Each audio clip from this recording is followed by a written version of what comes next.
Hi, this is Russ Jeffers from MobileBurn.com, and here I've got the new HTC Touch 2. It's a Windows Mobile 6.5 device, just coming out now. I'm just going to take a quick look and unbox it for you. The device, you can see, is pretty small in comparison to my hand. It's a pretty neat little device, very pocketable. 2.8-inch touchscreen, and a 3.2 megapixel camera in the back, fixed focus, and little things like 3.5mm headphone jack and a nice zoom bar under the screen as well, just to top things off. We'll look at that in a minute anyway. In the box we have a charger, which you can actually stick various different types of connection on. So here we've got just a European end that will slip in there. We've also got a set of headphones, which, as we said earlier, are 3.5mm jack type.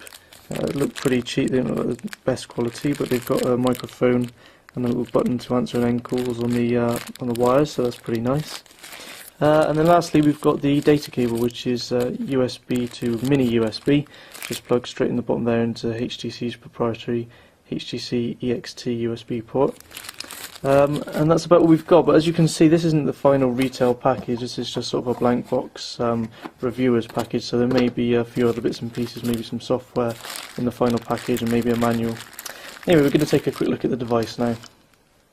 Right, so as you can see, we've got the HTC Touch 2 all fired up now, and we've got ours in this lovely silver colour scheme. I think there's also sort of a graphite colour and maybe a brownie colour as well. It looks pretty classy in this silver one. Just going to pull off the back cover for you so you can see the battery inside. It's 1100 mAh battery, so it's good for about 2 days of sort of normal use. We've got a 3.2 megapixel fixed focus camera, no flash again though, and a speakerphone grill there as well. And on the right side of the phone here we've got the stylus, as you can see. It's not magnetic and it's not active, so it won't turn the display on when you take it out, but it's fixed in there quite well so you won't lose it or anything. And that just makes it easier to use the rather small 2.8-inch screen. It's a very responsive screen though, so it's not too bad with your fingers. You don't need to use the stylus all the time. On what would be the left side of the phone, we've got the micro SD card slot. You don't need the rear cover to be removed to actually open the slot, but as you can see, you can do it anyway with the rear cover removed.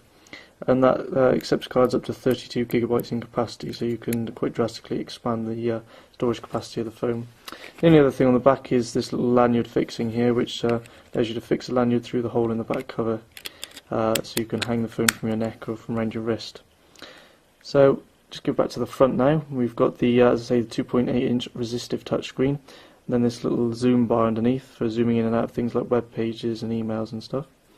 And then down the bottom we've got the call send key, the call end key, which also doubles up as a power key, and the screen on and off key, as you can see. We've got a home button to take you back to the home screen, the Windows menu button to open the Start Windows menu, and a dedicated back key as well, which is pretty nice to see on this device. At the top of the screen we've got this small grille, and beneath that you might be able to see just a little bit there. It's a little LED for showing you when you've got a new call or a missed message or something. And then we've got as well just the earpiece hidden behind the grill. So it's a very tidy looking phone, as you can see. It keeps everything hidden behind that grill at the top. Actually, on the top of the phone we've got the 3.5mm headphone port for normal headphones, and just a little indentation to allow you to pull off the back cover a bit easier. On the bottom we've got HTC's proprietary HTC EXT USB port, but that can also use just normal mini USB cables as well, and that's used for charging the phone and also for data. And just next to that is a little pinhole for the microphone as well. On the left hand side we've got the micro SD card slot that we showed you earlier, but also the quite large volume controls there for the earpiece. On the right hand side it's just bare, there's not really anything other than the stylus at the bottom here. And on the back we've got just this sort of brushed surround around the camera lens just to protect it a bit, and this loudspeaker grill just at the side there, and just a HTC logo at the bottom. So that's just the physical aspects of the HTC Touch 2. I'm just going to move on to the software aspects. So the HTC Touch 2 is one of the first Windows Mobile 6.5 devices on the market, and you can see we've got a slightly different lock screen to what we've seen before. We've got the date and time here, and also any appointments we've got are shown at the bottom of the screen. At the top here we've also got the sliding lock key, which is new. And then once we open up onto the main home screen, you can see that the TouchFlow 3D system from HTC is now a lot more colourful than it was beforehand. Got a nice splash of colour, and it looks a lot more contemporary and a lot nicer than before. If we also go up to the start menu at the top here, you can see that Windows have been hard at work, some more touch-friendly main menu system as well, and that extends thankfully to things like the settings menu and lower down menus too. So it all looks a bit nice and a bit more up to date to rival other smartphones on the market that are obviously all a bit more touch-friendly these days. If we scroll along, you can see we've got a usual people pane, but it's changed this time, so you've got sort of a grid that you can customize with your favorite contacts, and then you can just quite easily tap to see all their contact details, or just tap just beneath them to go to the specific function that's labelled there. So as you can see, we can message Peter Griffin there, or we can call Boris Yeltsin. So it's quite a handy little interface used for quick dialing your favourite contacts. Also got this nice messaging interface, and you can quite easily slide through your messages on the display and then tap to actually go into them and reply. So again, that's pretty nice. You can see we've got the keyboard here. There's a few different keyboards that you can choose from if you don't want the full QWERTY. There's also a compact QWERTY, which is like a 20 key keyboard, or just a normal keypad if you wish, which gives you a slightly bigger buttons. But to be honest, the full QWERTY keyboard works pretty well, even though the keys are small. Generally works quite well, and there's not too many missed keys.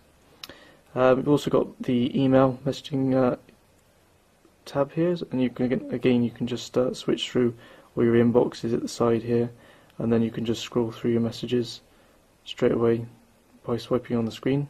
It all looks pretty funky and fresh and up to date. Here we've got the browser tab, and here we've got all the favourites listed beneath. So for example, we could just tap on Mobile Burn and load that up for you. So as you can see, the Mobile Burn web page is now loaded up, and it's pretty good. The screen's not very sharp, it's only a QVGA screen, so it's not the sharpest screen out there, and obviously it's quite small as well at 2.8 inches. But you can see that the actual experience of moving around the screen is pretty fluid, pretty easy to use, and of course you've got this zoom bar at the bottom, so you can quite easily zoom in and out of the screen just by sliding your finger on that, which is quite nice. So it's a pretty decent experience. It's actually using Opera Mobile on this particular handset, and you can just bring up all the different things like the address bar and stuff just by hitting the icon in the bottom corner. If we just quit back out of that, back to the main screen.